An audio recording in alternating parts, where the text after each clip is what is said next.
You're a sadist. You're a physical terrorist. You're a torturer. Sir, ma'am, I'm a physical therapist. You're just giving me a compliment. What's up, y'all? This is Carolina Doc PT, and I can guarantee you somewhere in this country, probably every day, certainly every week, there are physical therapists being told those very things by their patients. And as speaking for the physical therapy community, I can tell you we're fine with that. We are a strange, unique group of people, us physical therapists are. But are we intentionally trying to hurt you? No. Okay. The main thing that I'm speaking for all physical therapists here.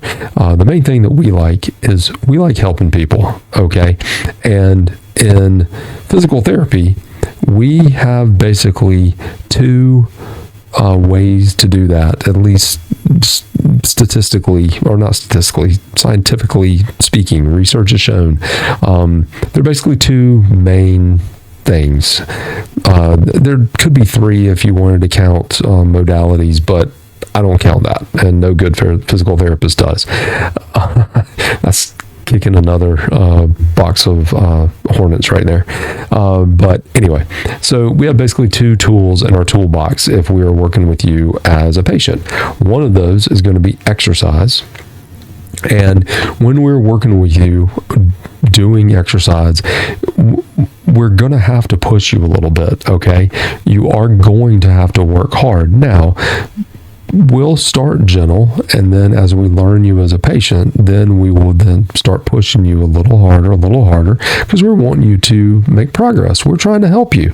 So to do that, we got to prod you along and push you, and we're going to make you work hard. That's regardless of what the body part that we're trying to work.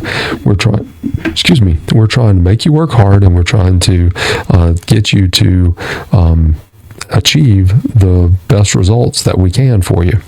So do we enjoy making you work hard and making you hurt when you're doing that? No, but we just know what it is that we're trying to do, and that is we're trying to push you past this point of injury, and to do that, we got to get you to work hard, and that's, as I say, regardless of the body part that you're working. And we think that it's an awesome thing to be able to do, to be honest, that we can work you really hard, and that we can help your body to kind of heal itself, which is really it's an amazing process. The human body is just what the Lord designed is really amazing, and it can do some awesome things. One of those things is healing itself from injuries, and that's where rehab comes in. And so, is it fun to push a person and to work them really hard? Absolutely, because we know what it is that we're trying to accomplish. I can tell you, like, one of my favorite recollections as working as a physical therapist over the last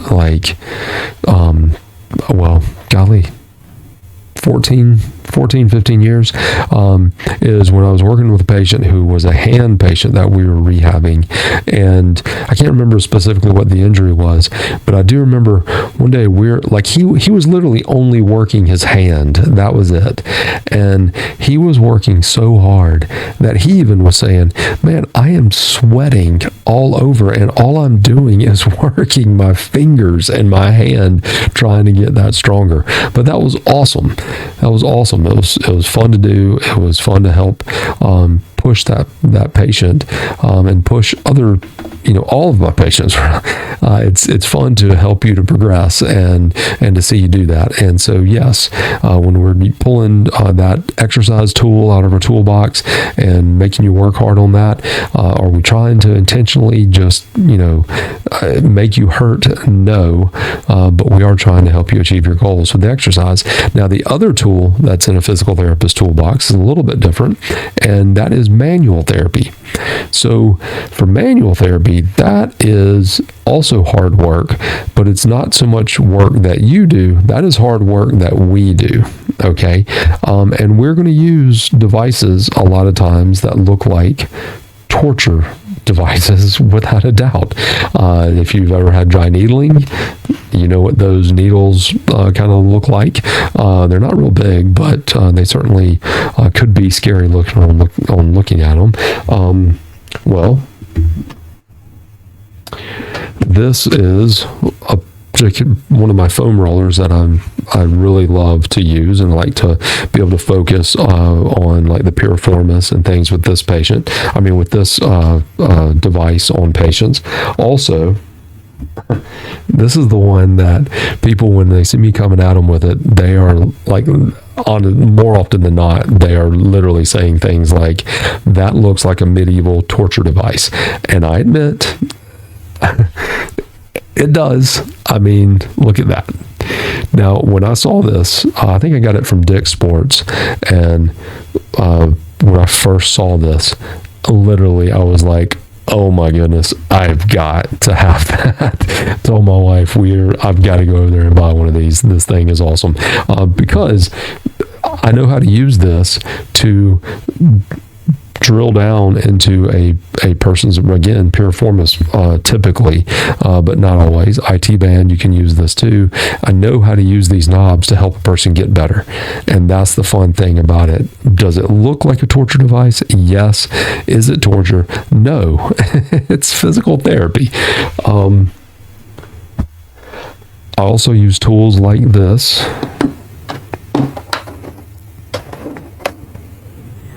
Yes, those metal tools I do use quite a bit. Matter of fact, I've done this particular treatment. This is a myofascial release treatment with those tools. I do that quite a bit. It's actually probably my favorite treatment technique, because you're basically trying to break up fibrosis that develops with things like Achilles tendonitis, plantar fasciitis. Literally, I've used those tools. It's no joke to say that I literally have used those tools on just about every body part you can think about or think of, except for, get your mind out of the gutter, not those, but for all the muscular body parts, I have pretty much used that or used those tools on patients, and they are great. They work really, really well. It's, as I say, it's really one of my favorite techniques. Now, when you use these devices that I've just shown you, is it going to hurt a little bit? Yes. There's no way around it. Typically, yes. However, there is an art to manual therapy, and that's where it comes to the skill of the therapist and what it is that the therapist is trying to achieve with you that determines, okay, how hard am I going to have to use these, or what intensity level am I going to have to use with you when using these tools, so that we can accomplish what we're wanting to do, which is basically, more often than not, break up fibrosis or scar tissue, so that then your muscles and your joints can move and slide better, so then you have less or no pain. Usually it's no pain that we're trying to achieve. So there are a lot of tricks that we'll try to use. I love to joke with patients when I'm doing this, and my whole idea behind that is I'll joke, I'll try to tell stories and things like that while I'm working with them, so that I can help put their mind over here while I'm working and doing what I got to do to help them over here. So I try to separate that out. I find that works really well. And one of my favorite things about physical therapy, no lie, is when a patient, I'll come at them with these metal tools here, these myofascial release tools, and when I pull them out, they're like, what is it that you're about to do? Because these edges, it might have looked, when I showed you the edges of these things, they're not sharp, they're rounded, but when a person first sees that, I mean, it looks like those are knives or something.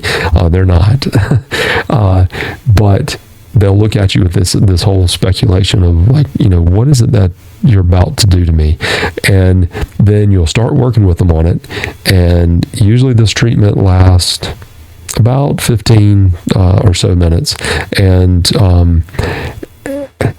is it intense? Yes. Am I going to push a person past what intensity of pain they can tolerate? No.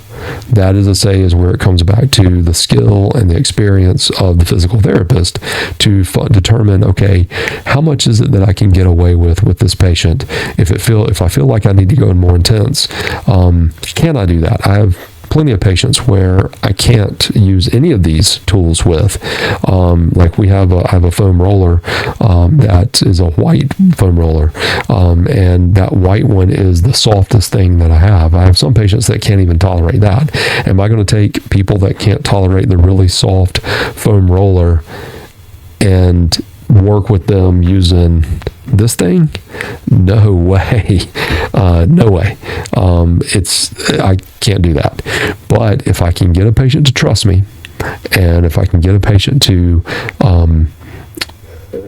help, if I can get them or work with them to help tolerate the pain that may be involved on using some of these tools, then I will try to go at those higher intensities, because I know that if I can do that, then I'm helping the body to then identify where this injury is, and trying to kick up inflammation basically in that area is essentially what we're trying to do, which more inflammation brings in more blood flow. It helps to take away some of those inflammatory byproducts with that increased blood flow. And then you combine that with stretching, strengthening over time, and you can grow a patient out of their injuries. And what I was saying earlier, one of my favorite things in physical therapy is for that patient who is having some trepidation about me coming at them with these metal tools this very first time, and them tolerating, them gritting their teeth, maybe shedding a few tears a little bit, hopefully not too many, but just getting through that process, and then having them get up off of the physical therapy plinth, get up off that table and take their first few steps. And then I'm telling you, it's awesome. You will see a light click on in their eyes. You can literally see it change in their eyes as they're walking around, and they're going, wow, that feels so much better than when I came in here today. And they have that instant feeling of looseness. They feel that just the joint moving better. And then they are, after that point, you'll see, as you see, it's like a switch that's been flipped. Right after that happens, you never hear them complain about it. They never complain about the pain again, because they feel it, and they see the tangible benefit to you having done that treatment, to you having put them through that little bit of pain. They get that recognition. And what I always joke about, and what I try to explain, is pain in physical therapy, whether or not it's coming from the manual therapy side or whether it's coming from the exercise tools that we're using with you, that is pain with a purpose. Okay? There is a point to this, and we are trying to use that as physical therapists, because we know that we're trying overall to help you achieve your goals by putting your body in the best position so that it will heal itself. And using these tools, doing those exercises that are really challenging for you at times, those are the best ways for us to help you to achieve all that. So are we as physical therapists, again, I'm speaking very general here, wanting to see you in pain? Do we enjoy seeing you in pain? No. However, I'm cracking myself up with this one. However, Do we find it to be worth it? Yes, because we know what we're trying to achieve. We're trying to help you achieve your goals. We're trying to help you decrease your pain. We're trying to get you back to being the same or better than you were before you came in to start working with us. And so it's that we as physical therapists enjoy. And is pain potentially a byproduct or a necessary evil for that? In some cases, in a lot of cases, yes. But hey, call us a sadist all you want, but it's you that keeps coming back to us, paying us money to do it. So what does that make you? Anyway, I joke. All right. I don't know if, hopefully this helped to make you understand a little bit of the mindset of a physical therapist and maybe why we do what it is that we do and why we are making you do what it is that you're doing when you're working with us. But anyway, I hope that you enjoyed this video. If you did, please like, subscribe, share it. Also hit that, there's a new button I found below. I don't really know exactly a whole lot about it, but you can hype this video. If this is a video that you really liked, press that hype button and let's see what it does, because I'm not 100% certain. But I hope that y'all found some benefit from this, and we'll catch you next time. Later.